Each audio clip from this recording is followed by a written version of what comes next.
Today we're going to think about marriage as a lifelong journey to joy. Yes, I'm optimistic about your journey, and I know you will encounter problems along the way. The solutions are simple, but not always obvious or easy.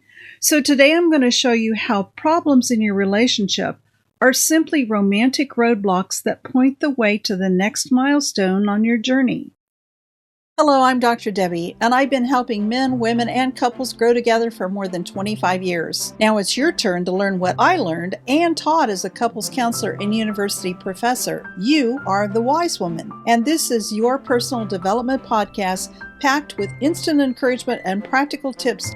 And men can learn about women too, because this is a safe place where women are valued and men are respected. We talk about biology, socialization, behavior, emotions, communication, and connection, because men and women are different. Always have been, always will be, and that's a very good thing. Of course, you can choose to avoid the roadblocks altogether. Don't take risks. Don't give your heart away. Stay protected. And that seems like the best option to some men and women. But it's not what they want in their heart of hearts. How do I know this? Everyone dreams about romance. Women certainly do. So do men. God put the desire for romantic connection with the opposite sex inside each of us. Only a very few individuals lack that desire. But if you were in that category, you wouldn't be watching this video, would you? What I discovered about both men and women was surprising, beautiful, and amazingly simple. Our respective desires are different, but they're complementary, almost as if they were God-designed. I discovered that every woman dreams about being swept off her feet by a man who knows how to lead gently and confidently, protecting her and guiding her on the dance floor of life. She has no problem following him and giving herself to him. She adores him because she knows he wants only the best for her. How does she know? Because he listens to her, comforts and reassures her, and takes everything she says under consideration as he choreographs their dance. Oops, I just switched metaphors on you, didn't I? Sorry about that. I also discovered that every man dreams about a sweet companion with whom he can share his life. He is inspired by her and motivated to protect and provide for her. He wants to spend time with her because she reflects all that's right and good about him.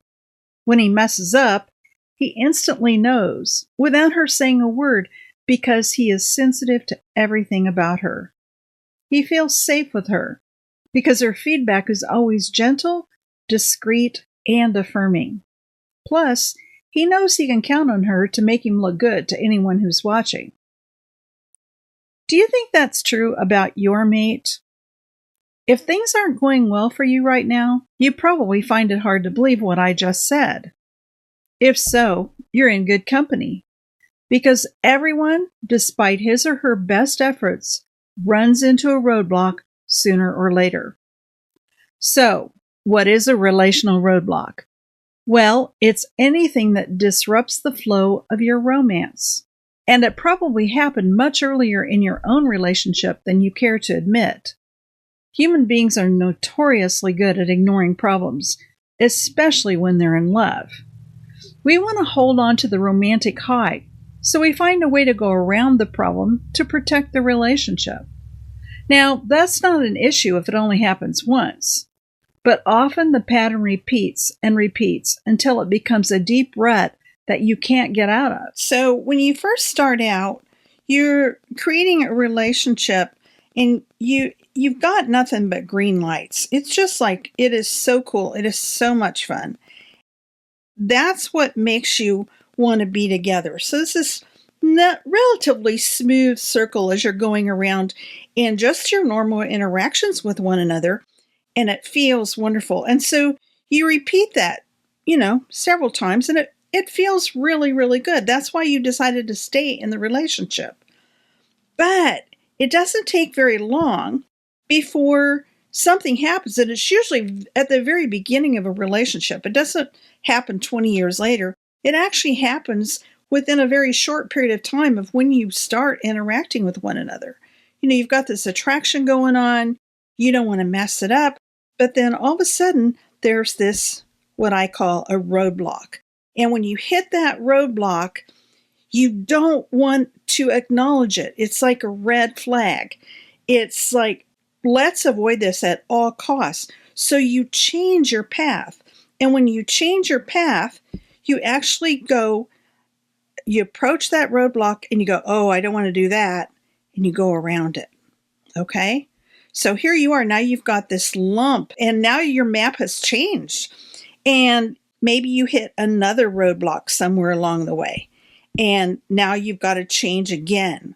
So now your relationship, instead of going in the round in the green circle, now you've got these issues that you don't want to talk about because they make you feel vulnerable. They make you feel hurt. They make you feel rejected, disrespected, devalued. Something is just not right. And so you continue to try to avoid those things. And you do that over and over again. And now it begins to define your entire relationship. And you can see after you've repeated this, even just a short amount of time, it's almost like you forgot what it looked like before. Because now you've created this new map of your relationship. Plus that, there's a lot of emotion involved in that. And when you get that much emotion going on, then this starts to glow red hot with all kinds of fiery emotions, maybe even anger, but definitely pain. And to change that cycle, to get you back to that nice, smooth, green flow of things that you enjoyed in the beginning, the first thing that you actually have to do is you have to get that emotion calmed down, okay? So you need to remove some of the fire. And you do that by slowing down the process so that you can actually see and hear what the other person is telling you. Because trust me, you are reacting in a very negative way to the other person's pain. And you don't realize it's pain because that defensiveness comes across as an attack. And that attack doesn't feel good to you. So you attack back, you counterattack, or you counter avoid. And neither one of those are going to be helpful. So we get the fire out of the relationship. And then we start to go again. And we're going to come upon this and we're going to go, oh, what happened? We're going to pause and we're going to evaluate, what is this? What just happened? How can I understand better where you're coming from? How can I respond more lovingly towards what just happened? But if you don't tell your partner what just happened or have somebody help your partner understand what just happened, you're not going to do anything any differently. And part of the way that you can figure out what just happened is by understanding the opposite sex and how to relate to them in the process.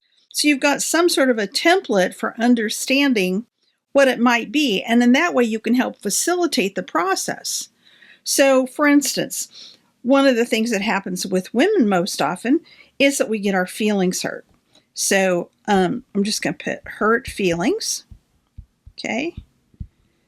And if you notice something happens, if you're the guy and you notice something just happened, you stop and you just go, wait a minute. Did I just hurt your feelings? I get a sense that I did. And then a woman can say to him, yes, you did. And then he just says, I'm sorry. I didn't mean to. And then you can move on. So now you've come across this, you've dealt with it, and now you can move on to the next issue. Okay? Because there's going to be another one. Because both of you have problems in relating to one another. But still, now you're starting to change that pattern because you know how to work your way through it. Okay? So that's the goal, is to work your way through it and to overcome the negative stuff that's happened in the past. Now, we get up here to this one. Here's another roadblock. And let's say that this time it's the man who got triggered. If you're aware of how sensitive men are, and you're the woman, you can say, did that feel disrespectful to you? I can't talk and write at the same time. Disrespect. This is funny. Disrespectful. There we go. And if he is bold, he will say, yes, that did feel disrespectful. And she can learn along the way, again, what is it about men in particular that makes them incredibly sensitive to being disrespected as a man? So a lot of times it's about a man's identity and that he feels disrespected as a man. Not just disrespected as a human, but disrespected in who he's intended to be. And when you learn what those are, then you're able to respond in a different way. Okay, so you can go around that in a different way. I teach you how to do that in the courses. So once you do that, then now you can move on and you get back to where you know how to work through an issue that's going to be for your partner. So you can see it takes a little bit of time to rebuild that. Unless you understand what this is right here, you have to understand what those roadblocks are and how to work your way through them. You're going to stay in that negative pattern. At that point, you don't even realize what's happening. You just follow the map you created together, growing further and further apart and using the bulk of your mental and emotional energy to maintain that pattern. It's a bumpy ride for both of you. Nevertheless, you always have the freedom to choose. Thank you for listening to this episode of A Wise Woman's Guide to Men and Marriage. What did you think? Did the information raise more questions? Do you want to learn more? Head over to A Wise Woman's Guide for show notes and links to the resources mentioned in this episode at awisewomansguide.com.